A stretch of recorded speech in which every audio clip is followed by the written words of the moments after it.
j'espère que vous allez bien, que vous avez passé une excellente journée et surtout une très belle soirée devant la victoire de l'Olympique Lyonnais contre Manchester City sur le score de 3 buts à 1. Deux clubs français en demi-finale, c'est historique et on se met petit à petit à rêver d'une finale entre le Paris Saint-Germain et l'Olympique Lyonnais. On parle de tout ça demain dans deux vidéos. Tout d'abord, au matin, le concours Kick-Tip avec les scores exacts des demi-finales, mais également demain soir à 20h où on ira chercher deux pronostics qui iront dans la bankroll pour la rencontre entre Leipzig et le Paris Saint-Germain. Juste avant de parler de la deuxième demi-finale d'Europa League, car c'est sur ce match-là qu'on va se concentrer aujourd'hui qui oppose l'Inter à Donetsk, on va forcément faire le bilan de ce qui s'est passé hier sur YouTube. J'assume clairement, on n'a pas été bon.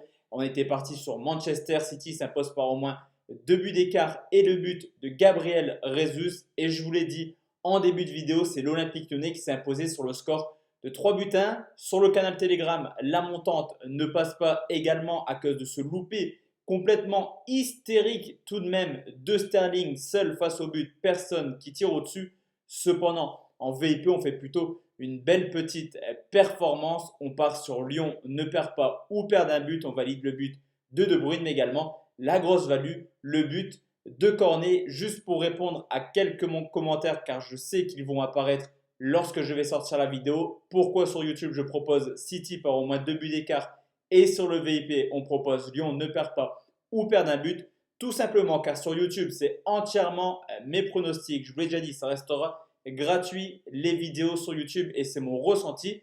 Sur la team parieur, on est plusieurs à travailler dessus. Si l'ensemble de l'équipe part sur ce prono et que moi je suis à côté, forcément c'est l'ensemble de l'équipe qui propose son pronostic. C'est le fait d'avoir une équipe et de pouvoir avoir plusieurs avis sur une rencontre.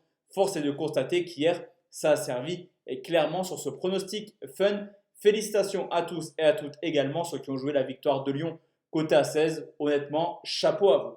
Pour demain, je vous l'ai dit, la team, on part sur un seul match de pronostics à vous proposer. Un dans la bankroll martingale, un dans la bankroll pronostic simple. Je vous le répète, on fera le bilan fin août. C'est l'Inter de Milan qui joue contre Donetsk, deuxième demi-finale qui affrontera Manchester United ou Séville. C'est une réelle question. On va regarder un petit peu ce que les équipes ont fait cette année. On remarque qu'en championnat, l'Inter fait une excellente saison. Deuxième derrière la Juventus. C'est d'ailleurs l'équipe de Serie A qui a le moins perdu avec seulement 4 défaites. Cependant, si on peut trouver un point négatif cette année à l'Inter, c'est que dans le top 5 de Serie A, c'est l'équipe qui a fait le plus de matchs nuls avec 10 nuls en 38 rencontres.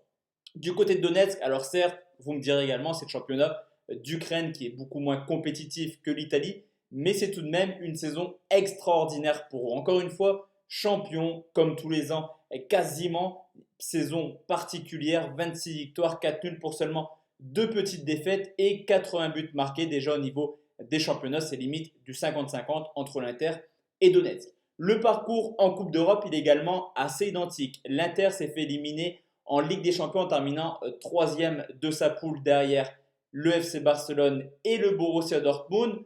Au contraire de Donetsk qui est également terminé troisième. Cependant, ils ont réalisé des très belles prestations. Tant pour l'Inter, on était assez déçus de leur parcours en Ligue des Champions.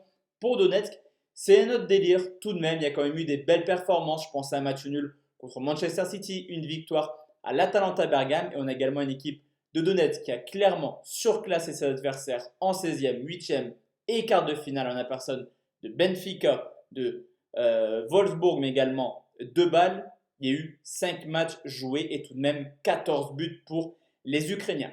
Au niveau de l'état de forme, là aussi, c'est quasiment du kiff-kiff. L'Inter de Milan, depuis la reprise, seulement une défaite en 16 matchs. Une défaite contre Bologne, où l'Inter menait à 0, où l'Inter est à 11 contre 10. La folie du football a voulu que Bologne s'impose. Sinon, c'est quasiment un carton plein. Mais Donetsk, c'est idem. 11 matchs, 0 défaite. Je vous l'ai dit, c'est 2 victoires en Europa League contre Bâle en quart de finale, mais également en huitième de finale contre Wolfsburg. Également 2 confrontations en championnat contre le Dynamo Kiev. 2 fois victoire pour Donetsk. 2 fois Donetsk a marqué 3 buts.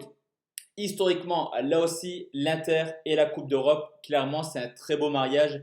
Excellente expérience pour eux. Mais attention, car Donetsk a également de gros arguments en Coupe d'Europe. Tout d'abord, Donetsk, c'est une équipe qui a quasiment le même 11 à quelques joueurs près depuis maintenant plusieurs années. Donc clairement une équipe qui se connaît à 100%. Et on peut également remarquer que sur les 10 dernières années, mine de rien, Donetsk a remporté une fois l'Europa League, a été trois fois en huitième de finale de Ligue des Champions, une fois en quart de finale de Ligue des Champions, également une fois en demi-finale d'Europa League. Clairement, pour moi, ce duel, c'est du 50-50. Contrairement à ce que pensent les bookmakers, l'Inter de Milan est coté à 1,75, le match nul à 4,10, la victoire de Donetsk à 4,70. Sur ce coup, je vais partir sur deux pronostics. Tout d'abord, dans la bankroll martingale, je vais tenter Donetsk ou nul coté à 2. Je pense que les Ukrainiens sont capables de faire un coup de main.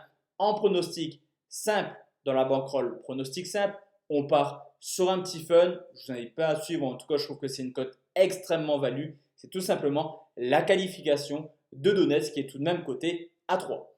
Donc voici la team, mes deux pronostics pour la rencontre entre l'Inter et le Shakhtar de Donetsk. On se retrouve demain matin, comme je vous ai dit, pour le concours Kicktip et également demain soir pour la première demi-finale franco-allemande où le Paris Saint-Germain jouera contre les Allemands de Leipzig. Excellente soirée la team, on se retrouve demain soir. Ciao ciao.